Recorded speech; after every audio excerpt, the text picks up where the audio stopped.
Alright, so I'm going to try to do a quick, honest review of the Crispi Monaco. In this case, this is the premium one. The only difference between this one and the standard is this has a stitched down sole. You can see that. There you go. So this has a stitched down sole. I think it's basically the same thing as Norwegian welt. It has a stitched on ram, which you can see is starting to come apart, and over here, and this is only on the right boot. The left boot shows no signs. I kind of wish I'd have kept my older ones, the regular one, because they completely disintegrated, basically, after about maybe 13, 14 months of wear. I bought both pairs on a Black Friday sale from blackovis.com.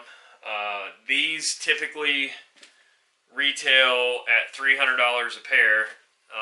The other one I want to say is like $200 or $250, something in that range. I can't really remember. They do have different soles altogether, other than the fact that one's a stitch down, one's a glue on. I guess both glued on, but whatever. This one has that knobby, traditional knobby hiking deal, and the other one was, they're both Vibram, however you want to say it. The other one was more of like a very light duty sole.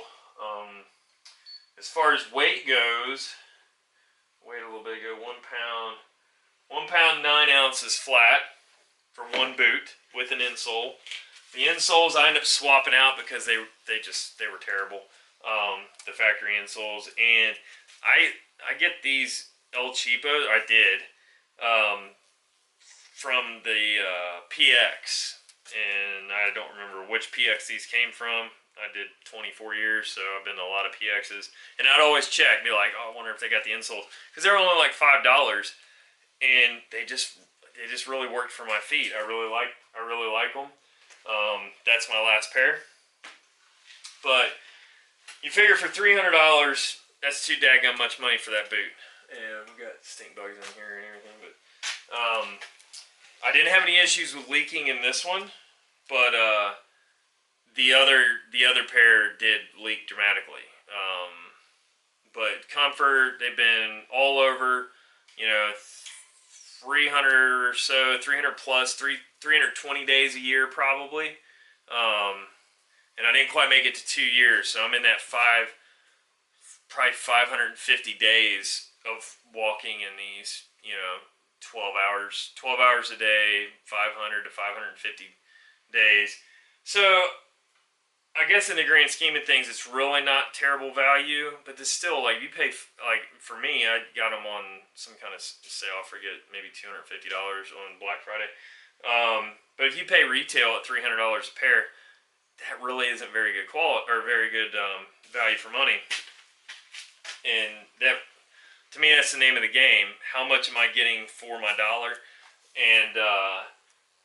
And when you buy an Italian-made boot that's $300, I just don't. It shouldn't. To me, it shouldn't fall apart. And the last pair fell apart to me rather quickly. These definitely last a little bit longer, but they were like $100 more a pair, $75 more a pair or something. So these are just a everyday kind of work, even like an office hiker kind of situation. But I like them, and I don't have the need for a steel toe.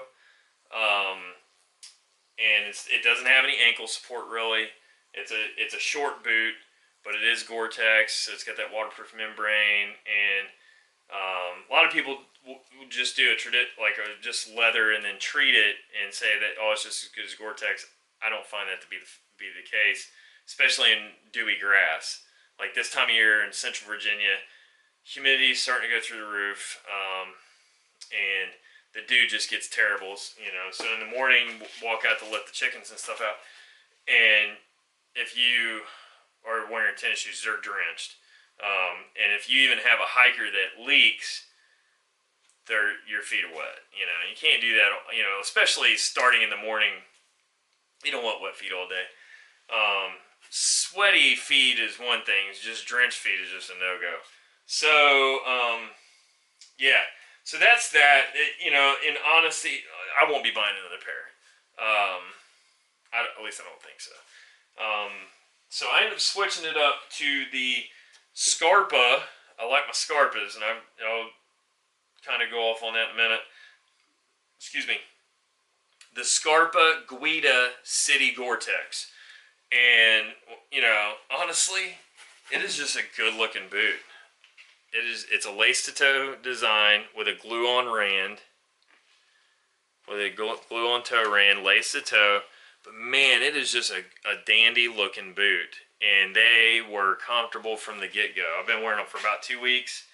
And it's glue on everything. But, honestly, I really like them. And I've got a couple pairs of Scarpas. My go-to backcountry boot is the Scarpa Kinesis. I've got 2 pairs.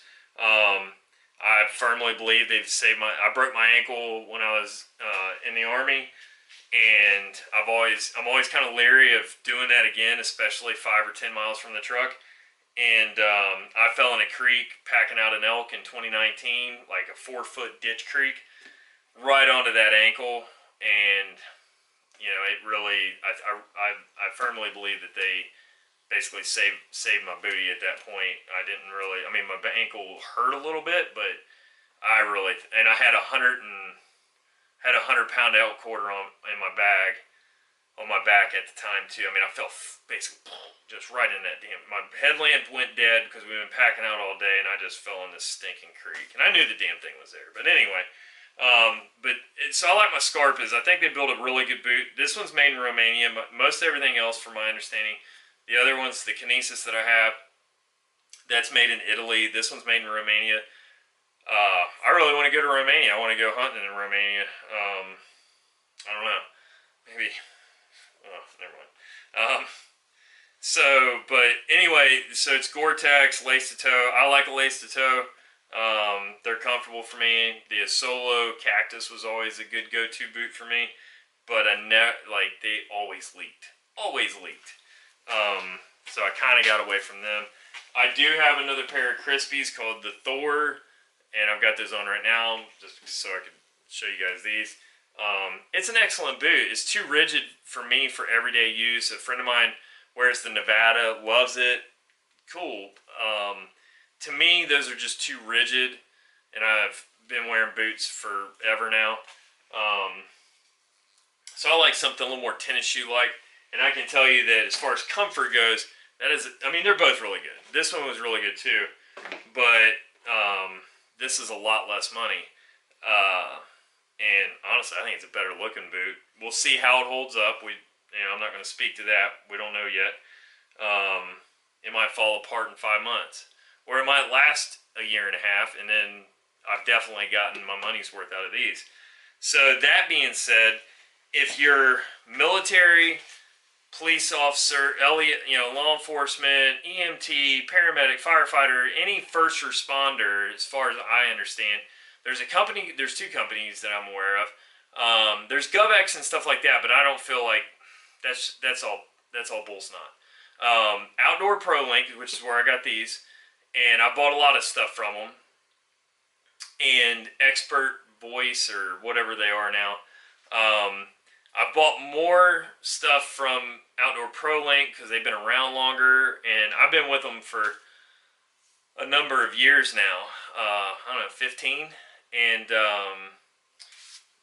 at least 12. But anyway, they're set up more like a backcountry.com or like an REI, where you don't have to go to each individual brand like you do with Expert Voice. And so if you meet that criteria, I guess what I'm getting at is if you meet that criteria, by all means, you need to check it out, because I won't say what I paid for these, because that's kind of like a confidentiality thing with them. But I can tell you that some discounts are substantial. This boot retails, I think, for like $230 or something, $230 somewhere in there, and you know, even at that, like I feel like it's a, you know, thus far, if it holds up, let's say I get a year out of it, that's not horrible. You know, that's right in there with that other Crispi, and I definitely like the look and the feel of this boot better for me. But I'm 6'2", 6'3", 175 ish, 180. It's a lighter boot. It's a better looking boot, but we got to see how it holds up.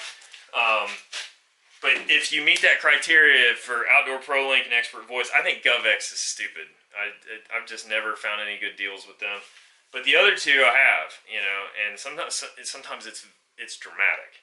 So meet the criteria, go check them out. Outdoor Pro Link and Expert Voice, I think, is what they're calling themselves now. So as far as the Crispi goes, I don't know. I mean, that to me, that's kind of, I don't know. I'm just not into that. And that's the second time. It's the second pair I've had, and it's kind of consistent. I won't be buying another pair. Not that I won't buy Crispi again. I'm just not going to buy these Monacos again. Are they comfortable? Yes. This pair stayed waterproof. The other pair did not. They would leak terrible in the dew. Even before they blew out, they were leaking. And they only have a 1-year warranty. And I was kind of the mind like, well, you know, if they're blowing out in 2 years, just buy Solomon's. But they fit good and they feel good, but God, they fall apart quick. So I don't want to cross that bridge, you know, the Solomon, because they have a 2-year warranty, so theoretically they fall apart in that 2 years, and they'll replace them because I've done the warranty on them. But I don't want to go into that with the intention out of the gate being like, all right, well, when they fall apart, I'm just going to send them back, because I don't feel like that's right, having that expectation. So, but the Scarpas, thus far, really comfortable. Already did some rain with them, and you know, some dewy grass and yada yada. Comfortable out of the box. Holy crap, are they comfortable? And the other thing is the insole is amazing. The insole is better than my little aftermarket crap. And I've got the Lothrop, something like that, and Suns, and I don't like them personally. I just don't care for them, and they're expensive. They're like $60 for insoles. I just don't care for them. But I do have a pair just because I wanted to try them.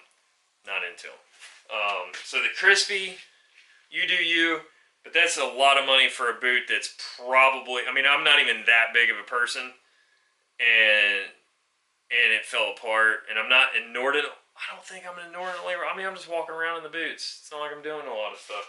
I don't take them backcountry hunting because I know they won't hold up doing that. But you know, I don't want them because they have no ankle support. Yada yada. The laces held up, but you could see the sole on both of them. I mean, that's smooth. You know, like there's nothing left right there. But you know, all in all, it's not a horrible boot. But man, it's expensive. You know, to me, that's not good value for money. We'll only be able to see on these in the future how they hold up, blah blah blah. But anyway, I just want to do that. I'm a bit of a boot junkie, so if you do have any questions, I might, you know, I go through a couple, you know, like a pair a year, and have been for the last 20 years. So I've had a lot of boots. If you get any questions on the Crispis, I'll do my best to answer them. I have the Thor on right now, and it's not a bad boot. It's, you know, it's got its ups and downs for sure. But as far as an everyday boot, the Monaco is great, but it's expensive for what you get. So that's that. Thanks.